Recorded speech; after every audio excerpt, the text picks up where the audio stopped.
ఇది కదా ఆఫర్ అంటే ఇప్పుడు ఎంత కొంటే అంత ఫ్రీ. విఆర్ఆ fine silver jewellery Jubilee Hills check post Hyderabad. నమస్కారం, వెల్కమ్ టు సుమన్ టీవీ. నేను గీతాంజలి. ప్రస్తుతం మనతో పాటు శ్రీచక్ర పీఠం వ్యవస్థాపకులు, ప్రముఖ జ్యోతిష్యులు డాక్టర్ ప్రదీప్ జోషి గురుగారు ఉన్నారు. వారితో మాట్లాడదాం. గురుగారు నమస్కారం అండి. శ్రీమాత్రే నమః. త్వరలో షష్టగ్రహ కూటమి రాబోతుందని విన్నాము. దానివల్ల ప్రభావాలు అసలు ఎలా ఉంటాయి? ఎవరిపైన ఎక్కువ ప్రభావం ఉంటుంది? ప్రపంచ వ్యాప్తంగా ఉంటుందా, లేకుంటే కేవలం ఇన్ని దేశాలు మాత్రమే అని ఉంటుందా? అందులో వ్యక్తుల పరంగాన, వాళ్ళ జాతకాల పరంగాన ఎలా ఉండబోతోంది ఎఫెక్ట్? శ్రీ గురుభ్యో నమః. శ్రీమాత్రే నమః. ప్రపంచము ఎప్పుడు కూడా మార్పుకి గురి అవుతూ ఉంటుంది. మార్పు అయ్యేదే ప్రపంచం. సో ఒక్కొక్క సిచ్యువేషన్లో ఒక్కొక్క రూలర్ వస్తాడు, ఒక్కొక్క మార్పుకి ఒకళ్ళు సిద్ధమవుతారు. ఇది బాగా గుర్తుపెట్టుకోండి. ఓకే. హిట్లర్ వచ్చాడు, మార్పు వచ్చింది. అప్పట్లో అల్లావుద్దీన్ ఖిల్జీ వచ్చాడు, మార్పు వచ్చింది. తర్వాత ఛత్రపతి శివాజీ వచ్చాడు, మార్పు వచ్చింది. హిట్లర్ పోయిన తర్వాత మళ్ళీ ఇంకా వేరే వేళ్ళే, ఇప్పుడు తీవ్రవాదులు కొంతమంది వచ్చారు, కొంతమంది ప్రజానాయకులు వచ్చారు. ప్రపంచం లోపల ఎప్పుడో ఒక గొప్పోళ్ళు ఎవరో పుడతారు. అంటే గొప్పోళ్ళు అంటే అర్థం ఏంటంటే ఒక వ్యక్తిత్వం కలిగినటువంటి నాయకులు పుడతారు. వాళ్ళు ప్రపంచానికి హాని చేసేవాళ్ళు పుడతారు, ప్రపంచానికి మేలు చేసేవాళ్ళు పుడతారు. ఇప్పుడు హిట్లర్ వచ్చాడు, పుట్టాడు. ఏం చేశాడు అంటే మొత్తం ఎంతమందిని చంపాడు, ఎంతమందిని నిర్దాక్షిణ్యంగా చంపాడు. కానీ ఇప్పటికీ ఆయనను సమర్థించేటోళ్ళు ఉంటారు, ఆయనను తిట్టేవాళ్ళు ఉన్నారు, ఆయనను సమర్థించే వాళ్ళు ఉన్నారు. ఇప్పుడు జపాన్లో అణుబాంబు వేశారు, హిరోషిమా నాగసాకి. ఆ దేశం బాగుపడింది, కానీ ఆ దేశంలో వాళ్ళు హేట్రేటరీ వదిలేరు. అమెరికా మీద వాళ్ళు హేట్రేటరీ వదిలేరు. వాళ్ళు ఏం చేయరు, సరే వేస్తే వేసావు, పోయి అయిపోయింది, నేను ఎలా ప్రోగ్రెస్ అవ్వాలనుకుని ప్రోగ్రెసివ్ అయ్యారు.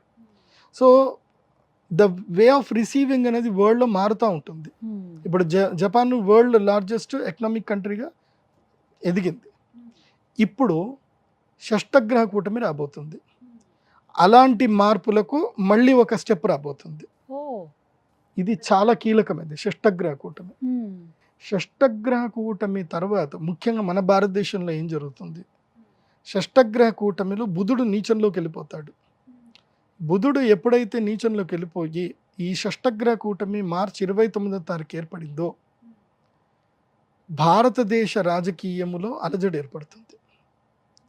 ఈ జమిలీ ఎలక్షన్స్ కానివ్వండి, ఇంకా ఏవైనా బిల్ పాస్ చేయడం కానివ్వండి, ఇండియా పైన ఎఫెక్ట్ ఉంటుంది. మన భారతదేశంలో ఎన్డీఏ గవర్నమెంట్ కూలబోయే అవకాశం ఉంటుంది, ఎన్డీఏ గవర్నమెంట్ కూలిపోయే అవకాశం ఉంటుంది. అసలు ఎప్పుడుందండి షష్టగ్రహ కూటమి? ఈ మార్చి 29, 2025లో 3 నెలలు. ఈ 3 నెలల్లో చాలా మార్పులు సంతరించుకుంటాయి. ఇప్పుడు నేను ఈ వీడియో ద్వారా మన తెలుగు రాష్ట్రాలకు సంబంధించి బీజేపీ నాయకులు ఎవరైనా ఉంటే, ఎన్డీఏకి సంబంధించిన నాయకులు ఎవరైనా ఉంటే మీరు అప్రమత్తం చేసుకోండి. ఎందుకోసం అంటే ఇప్పుడు ఎన్డీఏ గవర్నమెంట్ ఇద్దరే నాయకుల మీద ఆధారపడింది. ఏ ఇద్దరు నాయకులు అంటే నితీష్ గారు, అదేవిధంగా చంద్రబాబు నాయుడు గారు. వీరిద్దరి మద్దతు వలనే ఈ ఎన్డీఏ గవర్నమెంట్ నిలబడింది. ఈ ఇద్దరు ఒకేసారి మద్దతు ఉపసంహరించుకున్న, ఇంకొక 5గురు మద్దతు ఉపసంహరించుకున్న ఎన్డీఏ గవర్నమెంట్ పడిపోతుంది. సో ఈ ఎన్డీఏ గవర్నమెంట్ పడిపోకుండా ఇప్పుడు జాగ్రత్తగా కాపాడుకోవాలి. దానికి సంబంధించి ఏంటంటే ముఖ్యంగా ఆర్థిక విధానాలు, ట్యాక్స్ విధానాలు ఈ ప్రభుత్వం తప్పకుండా మార్చుకోవాలి. ఆర్థిక విధానాలు, ఆర్థిక సంస్కరణలో చాలా మార్పులు తీసుకురావాలి. అండ్ వడ్డీ రేట్లలో కూడా మార్పులు తీసుకురావాలి, వడ్డీ రేట్లు తగ్గించాలి. తర్వాత చాలా ఆర్థిక సంస్కరణ మెయిన్గా కావాల్సింది ఏంటంటే ఆర్థిక సంస్కరణలు. నిర్మలా సీతారామన్ గారు తీసుకున్న నిర్ణయాల వల్ల భవిష్యత్తులో ప్రజా వ్యతిరేకత చాలా ఏర్పడబోతుంది. మార్చి 29 నుంచి ప్రజా వ్యతిరేకత ఏర్పడుతుంది. మార్చి 29 నుంచి 3 నెలల లోపల ప్రభుత్వం పడిపోయినా పడిపోవచ్చు. సో కాబట్టి ఇప్పటి నుంచే జాగ్రత్తగా చర్యలు తీసుకుంటే మంచిది. కాబట్టి భవిష్యత్తు అయితే ఇది కొంచెం సంకట పరిస్థితి, దేశ రాజకీయాల్లో అయితే సంకటం అయితే ఏర్పడుతుంది. రాజకీయాలకు సంబంధించి ఇలా ఉంది. ఇంకా చాలా సంకటం ఏర్పడుతుంది. మెయిన్గా ఏంటంటే యూనిఫామ్ సివిల్ కోడ్ ఏదైతే ఉందో అది వితిన్ మార్చి లోపలనే బిల్ పాస్ చేసుకోవాలి. ఎట్టి పరిస్థితుల్లో యూనిఫామ్ సివిల్ కోడ్ మార్చి లోపలనే బిల్ పాస్ చేసుకోవాలి. అది జరగకపోతే గనక భారతదేశం యొక్క ఆర్థిక వ్యవస్థ కుదేలైపోతుంది, ప్రజా వ్యవస్థ కుదేలైపోతుంది. ఎందుకోసం అంటే మీరు ఇది బాగా చూసుకోండి. నేను ఎప్పుడైతే గనక మొన్న పంచగ్రహ కూటమి జరిగింది, పంచగ్రహ కూటమి అయిన తర్వాత నేను చెప్పాను చాలా భయంకరమైన గొడవలు అవుతాయి, చాలా సమస్యలు వస్తాయని చెప్పాను. ఉమ్. ఇప్పుడు బంగ్లాదేశ్లో హిందువుల యొక్క ఊచకోత జరుగుతుంది. హిందువుల్ని చాలా నిర్దాక్షిణంగా చంపుతున్నారు, హిందువుల ఆస్తులు దోచుకుంటున్నారు. అసలు అక్కడ బిక్కుమంటుంటున్నారు. బంగ్లాదేశ్లో గవర్నమెంట్ పడిపోవడానికి గల కారణం ఏంటి? పాకిస్తాన్లో ఇంకా క్రైసిస్ పెరుగుతుంది, దానికి కారణం ఏంటి? మన చుట్టుపక్కల దేశాలని ఎవరు రెచ్చగొడుతున్నారు? ఉమ్. సో రేపు భవిష్యత్తులో ఏం జరుగుతుందంటే ఈ 2-3 దేశాల వల్ల మన దేశానికి విపత్తులు రాబోతాయి. ఓ. దీని అంతటికి కూడా కారణం ఏంటంటే ప్రధానమైనటువంటి దేశం అమెరికా దేశం. సో ఈ అమెరికా చేసేటువంటి దీనికి భారతదేశం యొక్క నాయకులు ఏం చేస్తారు అంటే దానికి విరుగుడిగా భారతదేశం, చైనా ఒకటి బాగా గుర్తుపెట్టుకోండి. ఈ ప్రపంచంలో ఎక్కువ మంది జనాలు ఉన్నది ఎవరు అంటే భారతీయులు, చైనీయులు. చైనాస్. ఈ 2 దేశ జనాభే మొత్తం ప్రపంచ జనాభాలో 80% ఉంది. అవును. మిగతా జనాభా అంతా 20%.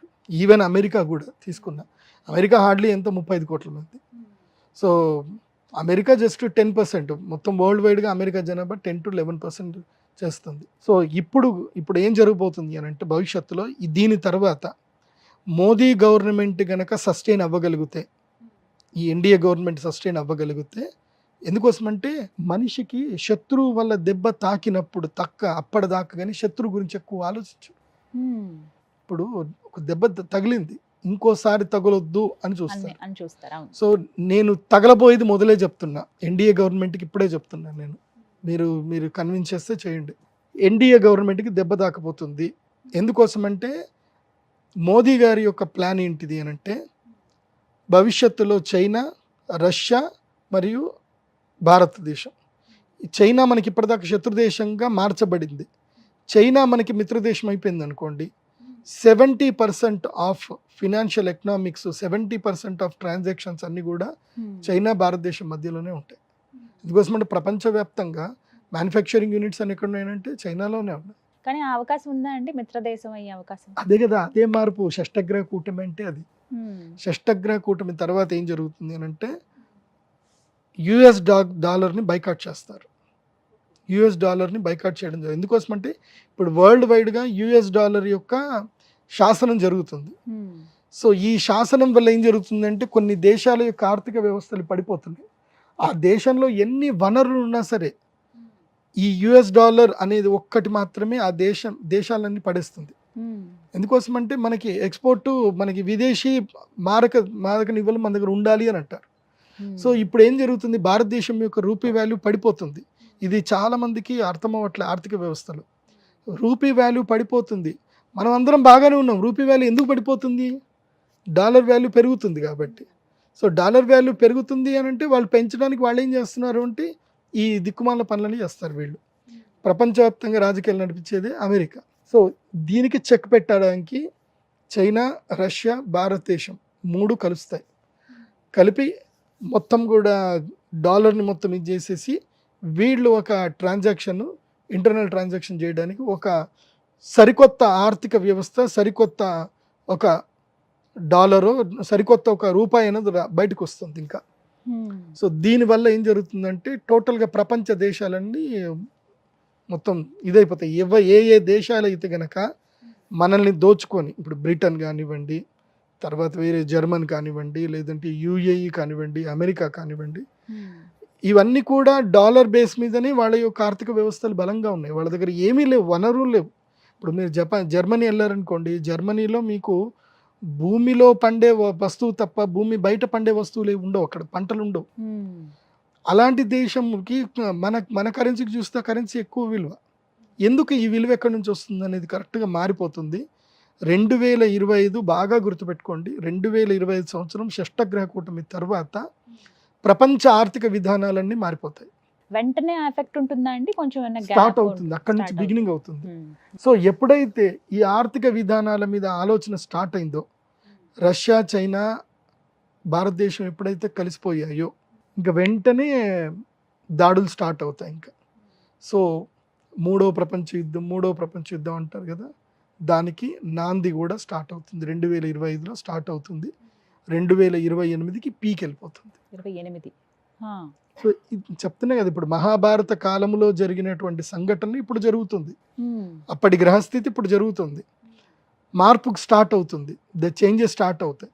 సో ఇక్కడ నుంచి వరల్డ్ వార్కి సంబంధించిన ఇవి స్టార్ట్ అవుతాయి ఇంకా.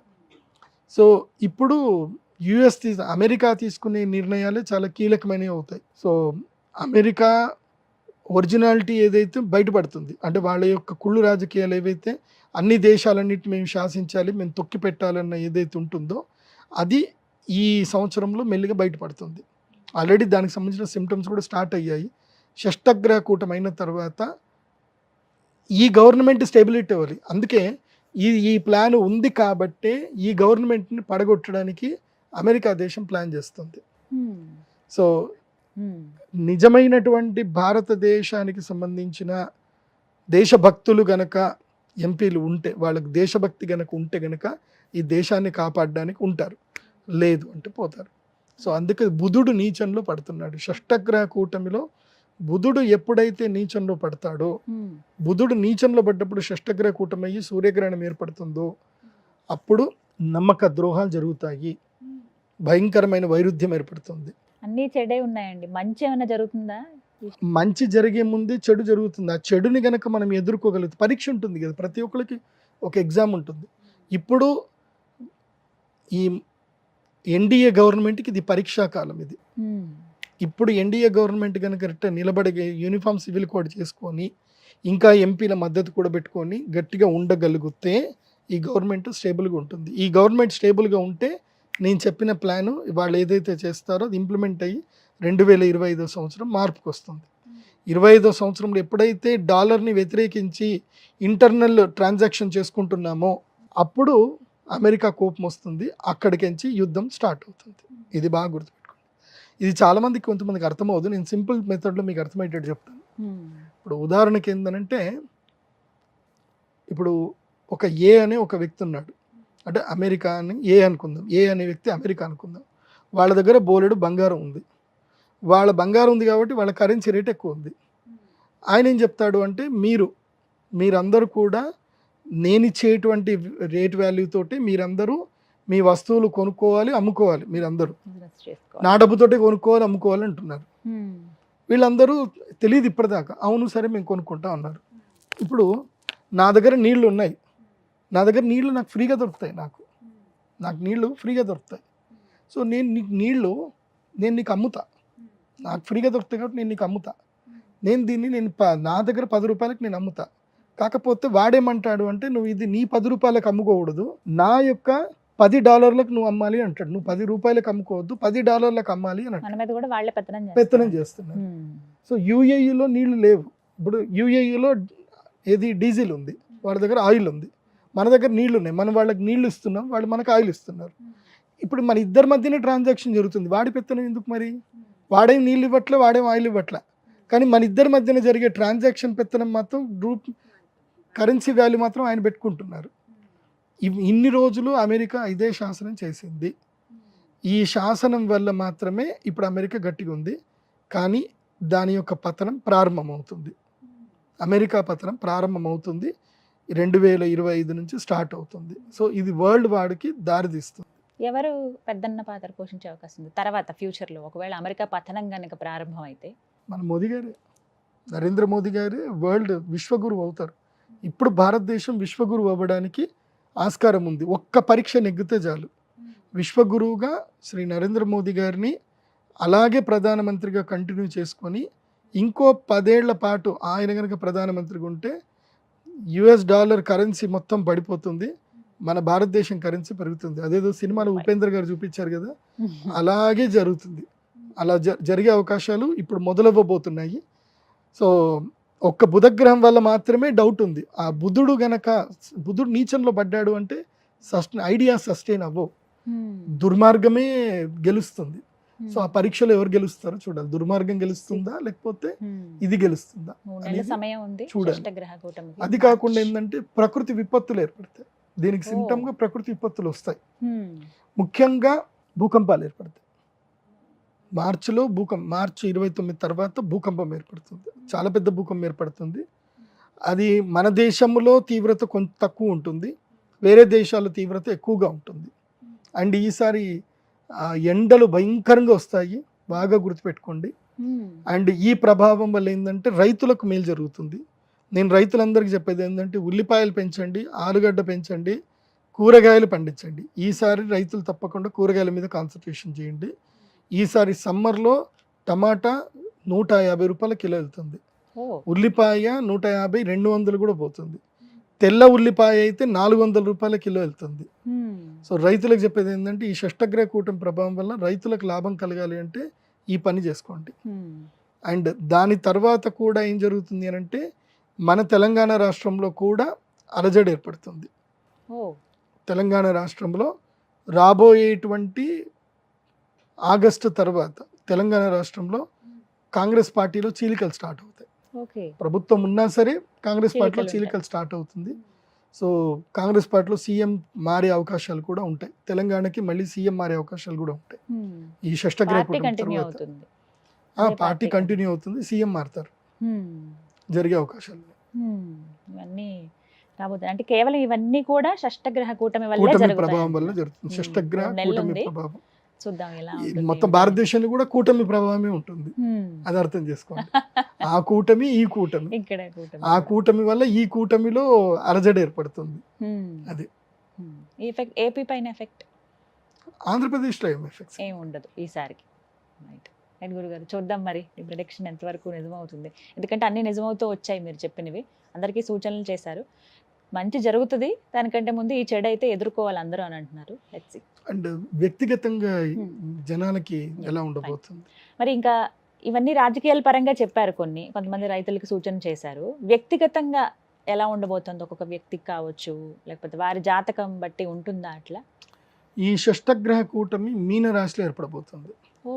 సో మీన రాశి వారికి ఏలినాటి శని కూడా ఉంది. అవునండి. ఇప్పుడు ఈ ఏలినాటి శని ప్రభావం వల్ల మీన రాశి వారికి చాలా తీవ్రతరంగా ఉంటుంది.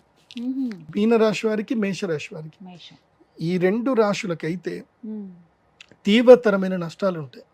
నేను మీన రాశి వారికి, మేషరాశి చెప్పేది ఏంటంటే షష్టగ్రహ కూటమి రోజున, సూర్యగ్రహణం రోజున తప్పకుండా మీరు అరిష్ట నివారణ తంత్ర పరిహార పూజలు అయితే చేసుకోండి. దానికి ఇప్పుడే రెడీ అవ్వండి.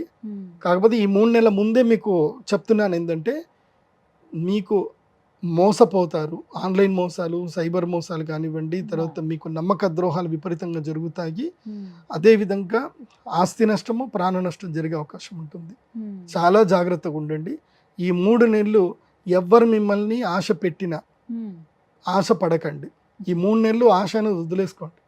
ఈ 3 నెలలు ఎవరేం చెప్పినా సరే బాగుంది బాగుంది చేద్దాం చూద్దాం అని చెప్పండి తప్ప దేనికి ముందుకెళ్ళకండి. ముఖ్యంగా కార్పొరేట్ వ్యాపారస్తులు, ఇప్పుడు ఏమీ లేనివాడి దగ్గర ఎవడేం తీసుకోడు, కానీ బాగా డబ్బులు ఉన్నటువంటి వ్యక్తులు. ఈ మధ్యనే నాకు ఒక సూపర్ మార్కెట్కి సంబంధించిన ఒక వ్యక్తి, నా క్లయింట్, ఆ వ్యక్తి వచ్చాడు. ఆ వ్యక్తి ఏడుస్తున్నాడు నా దగ్గర. జీవితకాలం సంపాదించిన డబ్బంతా కూడా ఒక్క రోజులో పోయింది. అయ్యో, ఎవడో వచ్చాడు, మీకు సెంట్రల్ గవర్నమెంట్ మీకు ఆ సీట్ ఇప్పిస్తా, ఈ సీట్ ఇప్పిస్తా అన్నాడు. తీసుకెళ్ళాడు, పెద్ద పెద్ద రాజకీయ నాయకులు అందరినీ కల్పించాడు, చేశాడు. మీకు ఖాయం, రాజ్యసభ ఖాయము, అది ఇది అని ఏదో చెప్పారు. డబ్బులు పంపించండి అని చెప్పారు. తీరా డబ్బులన్నీ పంపించేశారు. తర్వాత ఎవడు అవునా వాడితో నువ్వు ఎందుకు వచ్చావు, అసలు నీకు రాజ్యసభ సభ్యత్వం మేము ఎందుకు అన్నాం, ఓకే అని అన్నాం అంతే, అసలు మేము సీట్ ఇస్తాం నీకు ఎట్లా చెప్తాం రా, డబ్బులకు మేము ఎందుకు అమ్ముకుంటామని ఇప్పుడు అంటున్నారట వాళ్ళందరూ. వాడు కేసు పెట్టినా వాడు లేడు ఇక్కడ.